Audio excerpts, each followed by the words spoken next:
What's up guys, Mike here, the Detroit Borg, and today we finally get a chance to look at the iPad Pro, Apple's largest iPad and its most powerful iOS device.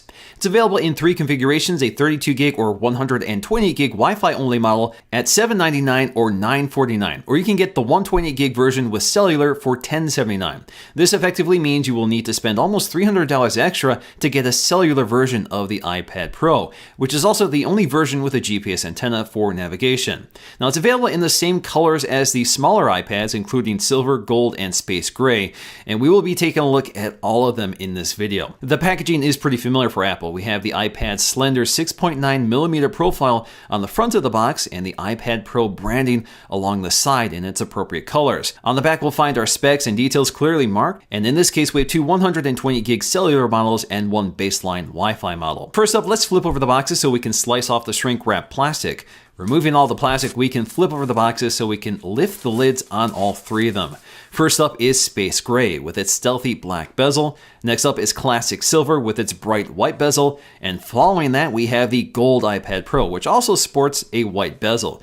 Getting to the Space Gray model first, we can see that it's wrapped in a frosted plastic wrapper like most Apple products launched this year. The iPad Pro feels very light for its size, and at 1.57 pounds, it's about as heavy as the original iPad, which certainly makes it much heavier than the iPad Air 2, which is a little less than a pound right now. Next up, in stark contrast to the Space Gray, we have the silver and white iPad Pro, also wrapped in frosted plastic. And as you can see, in this case, we have a cellular version, which has a white plastic trim piece at the top for radio transparencies. And lastly, we have the gold model, which will match my existing gold iPad Air 2 and iPad Mini 4, which we'll compare it to in this video. This is also a cellular model with a white plastic trim piece at the top. Now, if we had a cellular version of the Space Gray iPad Pro, this piece would have been black instead of white. Accessories are the same for both, including a 12-watt power adapter, which is used to charge the iPad's large 38.5-watt battery, which should last 10 hours of normal use over Wi-Fi. The charger also has a removable wall adapter to add extension cables or international adapters. And of course, we need a lightning cable, so a USB Type-A to lightning cable comes included, which is nicely wrapped up. And lastly, we have a packet containing a SIM ejection tool, something you won't find included with the Wi-Fi models. Inside the packet, we'll also find a quick start guide, warranty information, and some white Apple stickers. Before we take a close look around, let's boot up our iPad Pros to get them set up for the first time. Incidentally, the boot screen on the iPads match the bezel colors for each iPad. Now, like the other iPads, the iPad Pro does incorporate Touch ID, which works with Apple Pay. The setup is a familiar process, and you can skip this if you want and set it up later.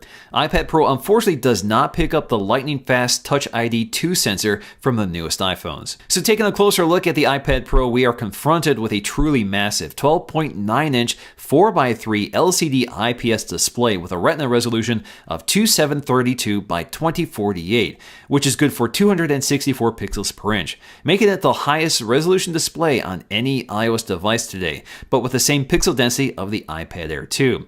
Now, like all recent iPads, the display is laminated to the glass with no visible distortion when pressed, although you can see the glass and display flexing if you press firmly. At the top, you'll find the venerable 1.2 megapixel FaceTime HD camera with an f2.2 aperture, which is good for 720p HD video. This is effectively the same camera we've had on recent iPads for a couple years. Down below, we'll find our home button incorporating Touch ID, which is covered in sapphire glass and surrounded with a color-matched metal ring, which acts as a capacitive trigger for the Touch ID feature. Along the back, you'll find no major design revolution here. It looks like all the current generation iPads with a rigid all-aluminum unibody frame and a polished color-matched Apple logo at the center, which is once again a standalone component and not etched into the metal. So again, nice attention to detail. In the upper corner, we'll find an 8-megapixel iSight camera flanked on either side by a set of dual microphones. The camera is also the same one we've seen for a few years now and is good for 1080p HD video with autofocusing and software stabilization. Along the top edge, we'll find the power sleep wake button, and nearby we'll find a set of volume controls with a polished indent between them. At the opposite corner, we'll find a headphone jack with a color-matched insert. And at the bottom, we have a lightning connector, again with a color-matched insert and metal surround. On the cellular models, we'll find a nano SIM tray on the lower right side with an Apple SIM already included. This SIM can actually be used to activate a number of services, so you don't need to purchase a specific SIM for each carrier. You can basically set this up under settings. The iPad Pro also features a radically different speaker design than previous iPads, with speakers at all four corners. The iPad actually has resonance chambers milled into the metal frame and covered with a carbon fiber cap. This creates a very dynamic soundscape and lower resonance, which creates a much fuller and immersive sound. The iPad can also adjust speaker output depending on orientation, which means the speakers always sound balanced. Now, with these resonance chambers, there is a noticeable amount of vibration in the chassis, especially with the speakers at higher volumes. And if you're holding the iPad in landscape orientation, this means your palms are near these speakers, which can distort the audio even with another set of speakers to compensate. Audio does sound really impressive, and it's certainly the best audio experience on any tablet today, but my only complaint is that audio sounds a bit distant or muffled and not as crisp and clear as a set of front-facing speakers. Also unique to the iPad Pro is a new Smart Connector, which is a set of pins integrated into the side of the iPad, which can provide a data and power connection to accessories, such as the official Apple keyboard case or third-party cases like this Logitech case. This means accessories don't need to provide their own power and no Bluetooth connection is needed. It's all powered by the iPad through this connection. This is particularly nice for backlit keyboards like this Logitech keyboard, which would otherwise have to be charged frequently in order to maintain that backlighting. In terms of specs, the iPad Pro is packing Apple's new A9X CPU, which is a dual-core processor clocked at around 2.25 GHz with 4 gigs of RAM. This leads to a very impressive Geekbench score, besting the single-core scores of the iPad Air 2 and the Mini 4 by a significant margin. Even the multi-core score clearly beats the triple-core A8X from the iPad Air 2. And believe it or not, the iPad Pro actually bests the MacBook by 1,000 points for both the single-core and multi-core score. iOS 9 is effectively the same experience on all iPads, but the screen real estate and processing power makes effective use of iOS 9's multitasking features. Now we have slide over that allows you to peek into apps by swiping in from the right edge in either portrait or landscape orientation. Or we can swipe to expand them for side-by-side windowing. This is only available for apps that support scaling, which includes all Apple apps. But effectively, this allows you to interact with two apps at the same time, and iOS 9 handles this very smoothly and seamlessly. Perhaps the biggest software tweak for the iPad Pro is the new software keyboard, which is nearly the same size as a full-size Apple Magic Keyboard. That's because we have this large screen to work with. Now, this new software keyboard adds a number row at the top, in addition to conventional punctuation and function keys like Caps Lock and Tab. Effectively, it's nearly identical to a classic Apple Mac keyboard with a few tweaks and omissions. This makes it easier to type on the iPad Pro keyboard like a traditional keyboard, but it's still hard to get used to since there is no physical feedback, and it's hard to maintain your fingers near the home row without resting your tips on the glass. Unfortunately, especially in the iPad Pro's case, you can't split the keyboard for thumb reachability like you can on the iPad Air 2 and iPad Mini 4. The camera app doesn't add any new tricks from previous iPads. We still have time-lapse and 120 frames per second slow motion.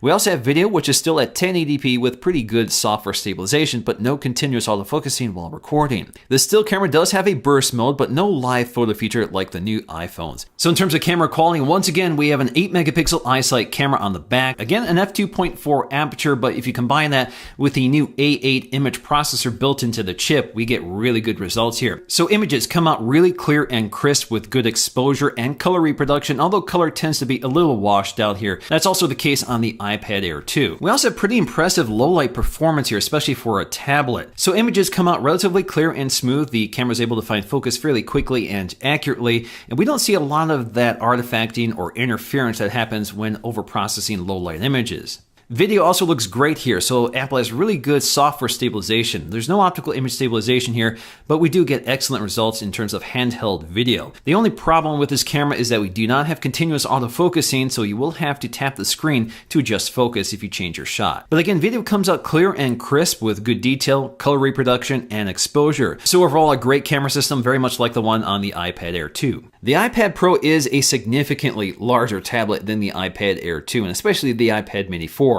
In fact, the iPad Pro has 70% more screen real estate than the iPad Air 2. Now, compared to some of Apple's laptops, the 4x3 iPad display is actually much larger than that of the MacBook, and it's closer to a 13-inch MacBook Pro. And once you start adding keyboard accessories, this actually turns into a fairly large laptop. We also get a host of new accessories for the iPad Pro. The two biggest ones are the Smart Keyboard. We're going to have to take a look at this in a separate video because it's not launching alongside the iPad Pro in retail stores. We also have the Apple Pencil, which is a stylus designed specifically for the more sensitive touchscreen of the iPad Pro. Again, we'll take a look at that in a separate video. We do get some cases for the iPad Pro, including a silicone case available for $79 in charcoal gray or white. We can also pick up a matching smart cover for $59, and just like other iPads, it magnetically attaches to the side of the iPad and folds up and puts the iPad to sleep or wakes it up. Ultimately, the iPad Pro is a tough one to categorize. It means different things to different people. For me, it's a laptop with LTE and a touchscreen. To others, it's a digital sketch pad or a bigger display for media consumption and gaming. But ultimately, it's a more powerful tool than before, but its size and heft means it's not really just a larger iPad Air. Using the iPad Pro is a very different experience, so the challenge for an iPad shopper is to determine what they need or what they want from their tablet or laptop. Alright guys, so before I go, what I want to know from you guys is how would you use your iPad Pro? Let me know in the comment section below. Alright guys, so that's going to do for me in this video. Hope you guys enjoyed it. Thanks for watching, and I'll see you again in the next video.